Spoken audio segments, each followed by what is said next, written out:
コスプレという言葉を聞いたことがありますか？コスプレは日本の文化でとても人気があります。コスプレという言葉は英語のコスチュームとプレイからできました。つまりキャラクターの服を着てその人になりきって楽しむことです。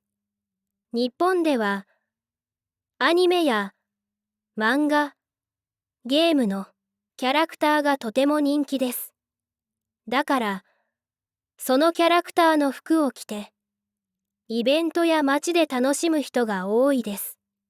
コスプレは、日本だけでなく、世界中で人気があります。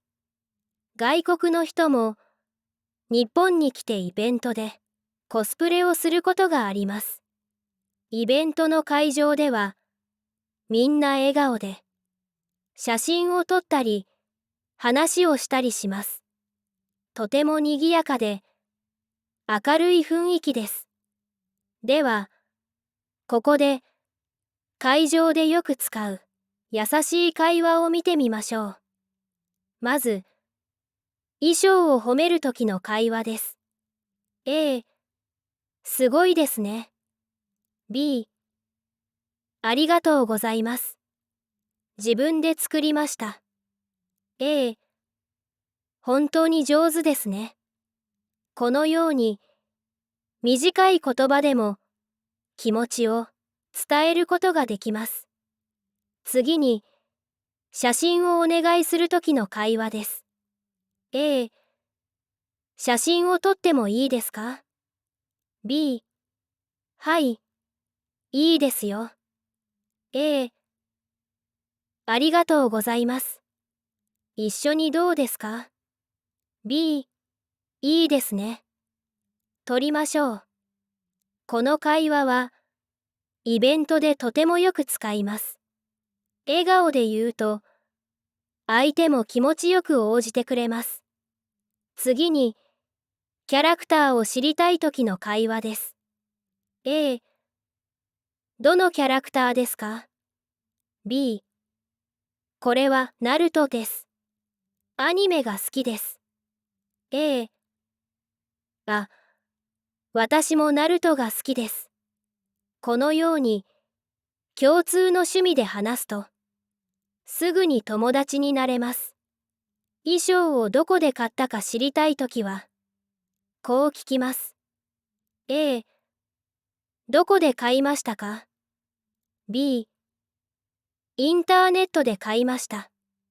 A、そうなんですね。私も見てみます。簡単なやりとりでも、会場ではとても役に立ちます。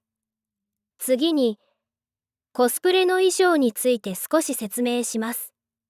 コスプレの衣装は、お店やインターネットで簡単に買えます。人気のキャラクターの衣装は、ネットですぐ見つかります。また、自分で手作りする人もいます。手作りは時間がかかりますが、オリジナルで特別なものになります。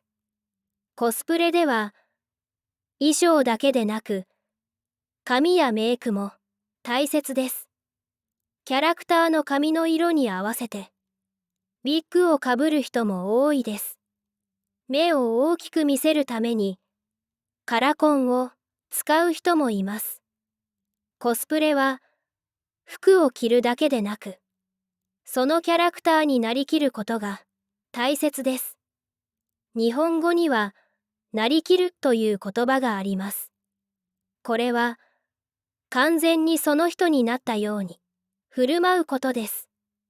例えば、アニメの主人公になりきって、セリフを言ったり、仕草を真似たりする人もいます。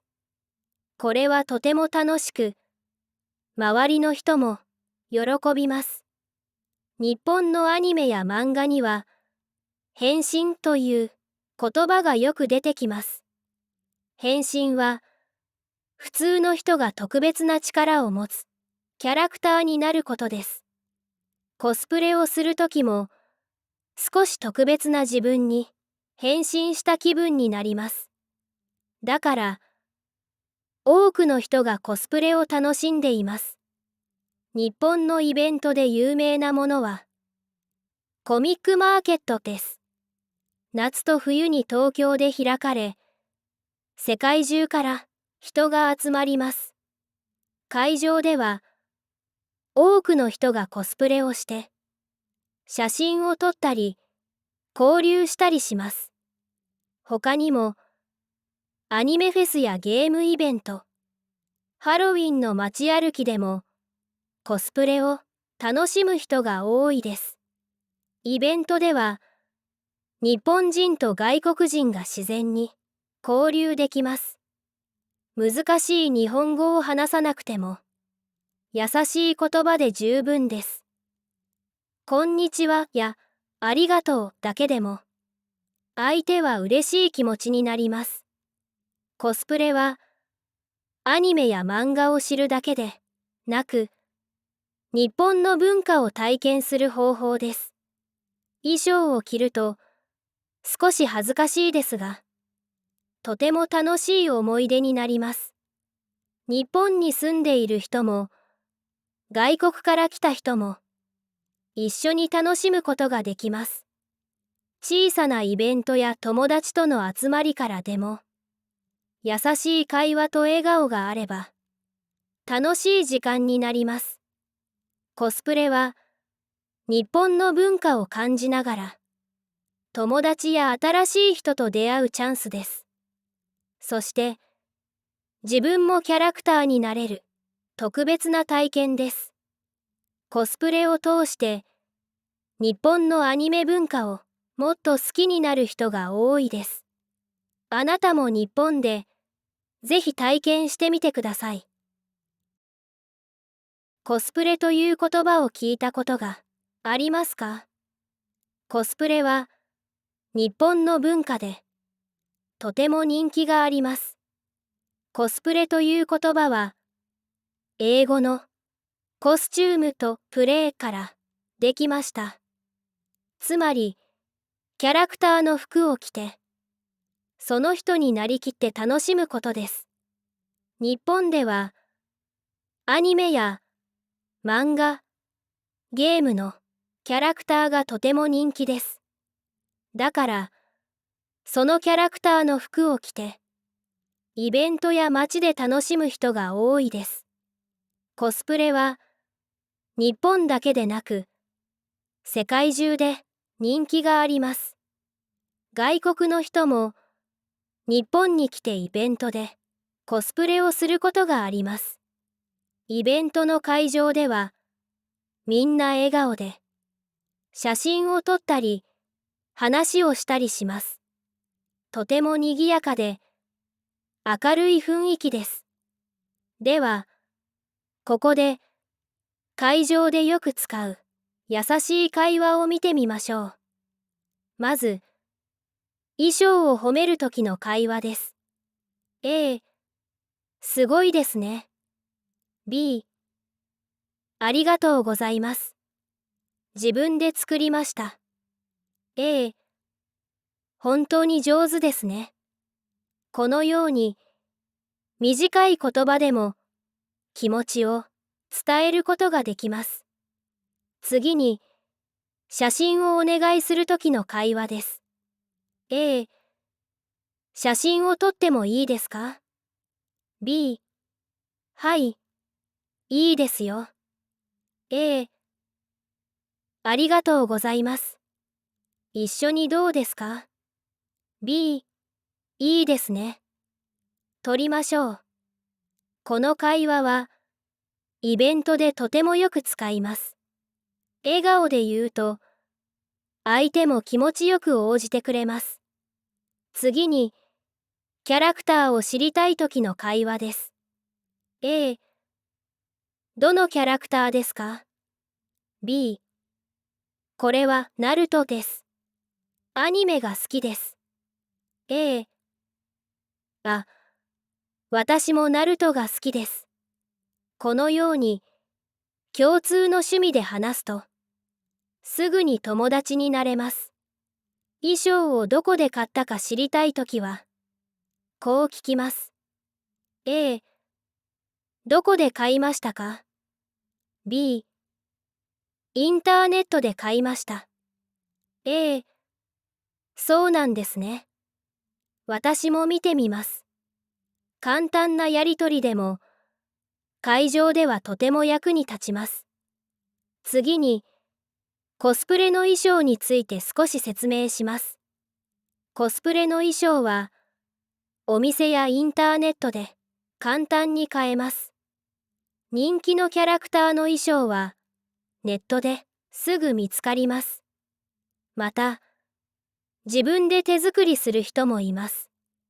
手作りは時間がかかりますが、オリジナルで特別なものになります。コスプレでは、衣装だけでなく、髪やメイクも大切です。キャラクターの髪の色に合わせて、ウィッグをかぶる人も多いです。目を大きく見せるために、カラコンを使う人もいます。コスプレは、服を着るだけでなく、そのキャラクターになりきることが大切です。日本語には、なりきるという言葉があります。これは、完全にその人になったように振る舞うことです。例えば、アニメの主人公になりきって、セリフを言ったり、仕草を真似たりする人もいます。これはとても楽しく、周りの人も喜びます。日本のアニメや漫画には、変身という言葉がよく出てきます。変身は、普通の人が特別な力を持つキャラクターになることです。コスプレをするときも、少し特別な自分に変身した気分になります。だから、多くの人がコスプレを楽しんでいます。日本のイベントで有名なものは、コミックマーケットです。夏と冬に東京で開かれ、世界中から人が集まります。会場では、多くの人がコスプレをして、写真を撮ったり、交流したりします。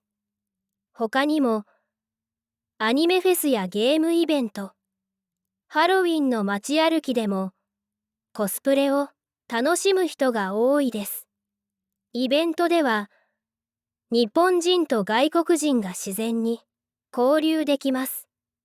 難しい日本語を話さなくても、優しい言葉で十分です。こんにちはやありがとうだけでも、相手は嬉しい気持ちになります。コスプレは、アニメや漫画を知るだけでなく、日本の文化を体験する方法です。衣装を着ると少し恥ずかしいですが、とても楽しい思い出になります。日本に住んでいる人も、外国から来た人も、一緒に楽しむことができます。小さなイベントや友達との集まりからでも、優しい会話と笑顔があれば、楽しい時間になります。コスプレは、日本の文化を感じながら、友達や新しい人と出会うチャンスです。